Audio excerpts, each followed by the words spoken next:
ஹாய்ங்க. இன்றைக்கி நம்ம பருப்பே சேர்க்காம பருப்பு போட்டால் என்ன டேஸ்ட்டில் இருக்குமோ அதே டேஸ்ட்டில் வந்து நம்ம பருப்பு இல்லாத சாம்பார் தான் செய்ய போகிறோம். பாருங்கள், டெக்ஸ்டரும் பாருங்கள் சாம்பார் மாதிரி தான் இருக்கும். செம்ம டேஸ்ட்டாகவும் இருக்கும். அதே மாதிரி இதெல்லாம் கிராமத்தில் தான் அதிகமாக இந்த மாதிரி செய்வாங்க.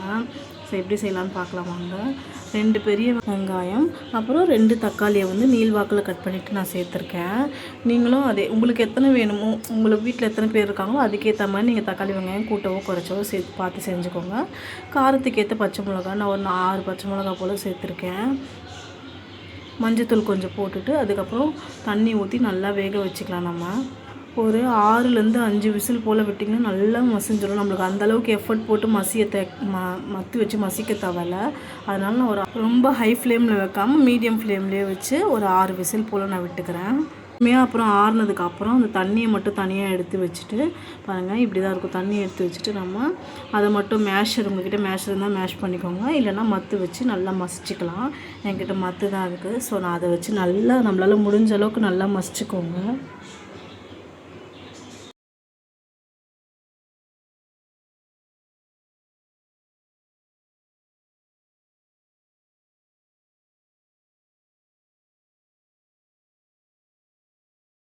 இப்போ ஒரு கடாய் வச்சுட்டு அதில் 2 டேபிள் ஸ்பூன் வந்து எண்ணெய் ஊற்றிக்கோங்க. எண்ணெய் நல்லா சூடானதுக்கப்புறம் கடுகு, அதுக்கப்புறம் கடுகு பொரிஞ்சதுக்கப்புறம் சீரகம் போட்டுக்கோங்க. சீரகம் ஒரு 10 பல்லு போல் பூண்டை நல்லா நான் இடிக்கல்லில் வச்சு தட்டி வச்சுருக்கேன். அதையும் நல்லா அதில் சேர்த்துட்டு அது கொஞ்சம் ப்ரௌனாக ஆனதுக்கப்புறம் கருவேப்பிலையும் போட்டுக்கோங்க. உங்களுக்கு தேவையானாலும் கருவேப்பிலை போட்டுக்கோங்க. கருவேப்பிலை போடும்போது நல்ல ஒரு வாசனையாகவும் இருக்கும், உடம்புக்கு ரொம்ப நல்லது. அதையும் சேர்த்துட்டு அதுக்கப்புறம் கொஞ்சம் கூட வந்து ஒரு காஞ்ச மிளகாவும் நான் 2 போட்டிருக்கேன். கூடவே கொஞ்சம் பெருங்காயத்தூளும் போட்டு நல்லா இதை வதக்கி விட்டுக்கோங்க.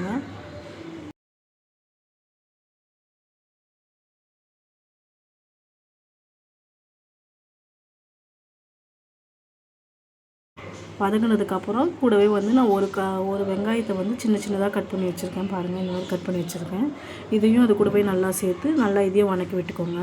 ஒரு 2 நிமிஷம் போல் நல்லா வதங்கிடுச்சு, ப்ரௌன் ஃப்ரை ஆகிடுச்சுன்னா அதுக்கப்புறமேட்டுக்கா நம்ம வந்து கடைஞ்சி வச்சுருக்கோம்ல வெங்காய தக்காளி அதையும் இதில் போட்டு நல்லா இது பண்ணி வச்சுக்கோங்க. கூடவே அந்த தண்ணி இருக்குல்ல, நான் அந்த தண்ணி கூடயே வந்து அதை ஆட் பண்ணி வச்சுருக்கேன். அதையும் சேர்த்து நல்லா வதக்கி விட்டுக்கோங்க.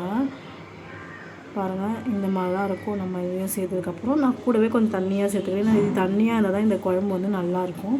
ஸோ தண்ணி உங்களுக்கு எந்த அளவுக்கு வேணுமோ அந்தளவுக்கு சேர்த்துக்கோங்க. இதில் வந்து தண்ணி சேர்த்தது ஒரு 2 நிமிஷம் கழித்து நம்ம வந்து சாம்பார் பொடி வந்து நான் 2 ஸ்பூன் சேர்த்துருக்கேன். அதையும் சேர்த்து நல்லா கொதிக்க விட்டுக்கோங்க. ஒரு 10 நிமிஷம் போல் நல்லா கொதிக்கட்டும்.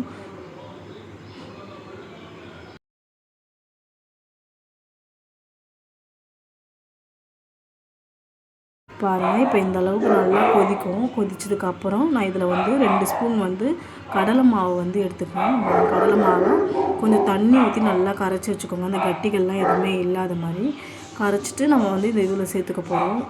சேர்த்துட்டு நல்லா கலரி விட்டுருங்க. இன்னும் அடியில் வந்து கட்டியாயிடும். ஸோ அதனால தான் குழம்போட கட்டித்தன்மைக்கு தான் இது. அதனால் நல்லா கலரி விட்டுக்கோங்க.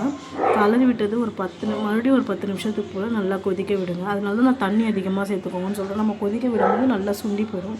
ஸோ நல்லா கொதிக்க விடுங்க. 10 நிமிஷம் போல் கொதிக்க விட்டுட்டு லாஸ்ட்டாக மல்லித்தலை போட்டு இறக்குனீங்கன்னா சூப்பரான பருப்பே இல்லாமல் பருப்பு போட்டால் என்ன டேஸ்ட்டில் இருக்குமோ அதே டேஸ்ட்டில் வந்து நம்ம வீட்டுக்கு சாம்பார் ரெடி ஆகிடும். நான் வந்து இது கூட இட்லி தான் செஞ்சுருந்தேன். போட்டு சர்வ் பண்ணி கொடுத்தேன் வீட்டில். நல்லா இருக்குன்னு சொன்னாங்க எல்லாருமே. நீங்களும் செஞ்சு ட்ரை பண்ணி பாருங்கள். செஞ்சு பார்த்துட்டு எப்படி இருக்குதுன்னு கமெண்ட் பண்ணுங்கள். பாய்.